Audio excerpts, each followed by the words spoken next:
नमस्ते दोस्तों, आपका स्वागत है लीगल देव में, जहां हम आपको बिजनेस और लीगल ज्ञान के साथ समझदारी से बातें समझाते हैं।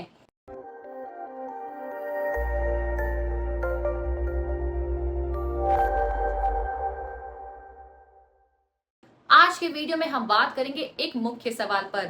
अगर मैं एक बिजनेस चलाती हूँ और टैक्सेस भी देती हूँ, तो क्या मुझे फर्म के टैक्सेस देने के बाद भी पर्सनल टैक्सेस देने होते हैं?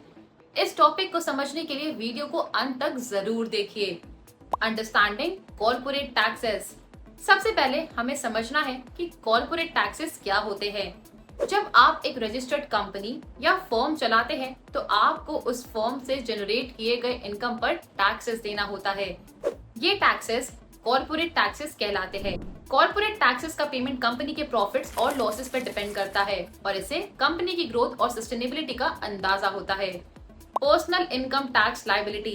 लेकिन क्या ये मतलब है कि अगर आप फर्म के टैक्सेस दे रहे हैं, तो आपको अपने पर्सनल इनकम पर भी टैक्सेस देना पड़ेगा? यहाँ पर एक जरूरी बात समझना काफी जरूरी है। भारत में हर इंडिविजुअल को अपनी पर्सनल इनकम पर टैक्सेस देना मैंडेटरी है, चाहे वो सैलरी हो या फिर business income. Personal income tax government के द्वारा कलेक्ट किया जाता है और इससे देश की डेवलपमेंट और इंफ्रास्ट्रक्चर का विकास होता है। Separate legal entities. एक क्रूशियल पॉइंट ये भी है कि एक रजिस्टर्ड कंपनी या फर्म एक अलग लीगल एंटिटी होती है, जिसे कॉर्पोरेट वेल कहते हैं।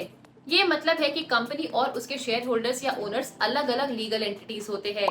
कॉर्पोरेट फर्म के टैक्सेस कॉर्पोरेट एंटिटी द्वारा दिए जाते हैं, जबकि शेयर होल्डर्स या ओनर्स अपनी पर्सनल इनकम के हिसाब से टैक्सेस देते हैं। इससे कंपनी के लिए लायबिलिटीज अलग होती है और ये उनके पर्सनल एसेट्स को प्रोटेक्ट करता है। Taxation rules and compliance. Bharat के टैक्स लॉज के मुताबिक हर इंडिविजुअल अपनी इनकम के हिसाब से टैक्सेस कैलकुलेट करके गवर्नमेंट को देता है। ये स्लैब बेस्ड होता है और हर साल गवर्नमेंट इनकम टैक्स रेट्स और डिडक्शंस में चेंजेस करती है। बिजनेस ओनर्स को भी अपनी बिजनेस इनकम पर टैक्सेस कैलकुलेट करके पे करना होता है, जो कि उनके बिजनेस की साइज और नेचर पर डिपेंड करता है। Benefits of proper tax planning. एक अच्छी टैक्स प्लानिंग से आप अपने बिजनेस इनकम और पर्सनल इनकम के टैक्सेस को ऑप्टिमाइज कर सकते हैं। इसके लिए प्रोफेशनल्स जैसे कि चार्टर्ड अकाउंटेंट से एडवाइस लेना जरूरी है, जो कि लीगल कंप्लायंस और टैक्स सेविंग स्ट्रैटेजीज में मदद करते हैं। प्रॉपर टैक्स प्लानिंग से आप अपने टैक्सेस को लीगल तरीके से मैनेज कर सकते हैं और अपनी फाइनेंशियल स्टेबिलिटी को भी मेंटेन कर सकते हैं। सो गाइस, अगर आपको अपने बिजनेस या पर्सनल टैक्सेस फाइल करने में या अन्य लीगल सर्विसेज की जरूरत है, तो लीगल देव आपकी मदद के लिए हमेशा है तैयार। हमारे एक्सपीरियंस्ड लीगल एक्सपर्ट्स आपको नॉट ओनली टैक्स फाइलिंग में हेल्प करेंगे, बल्कि आपके लीगल क्वेरीज और कंप्लायंस के मामले में भी आपको सही तरीके से गाइड करेंगे।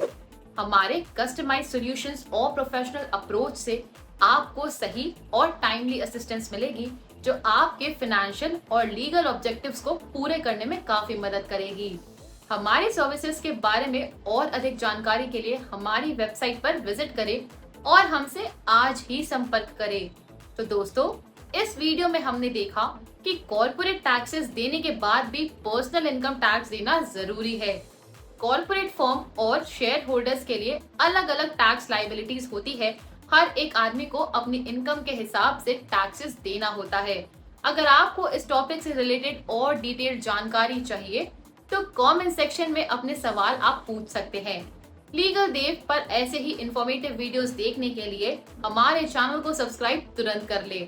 मिलते हैं हम आपसे अगली वीडियो में। तब तक के लिए धन्यवाद।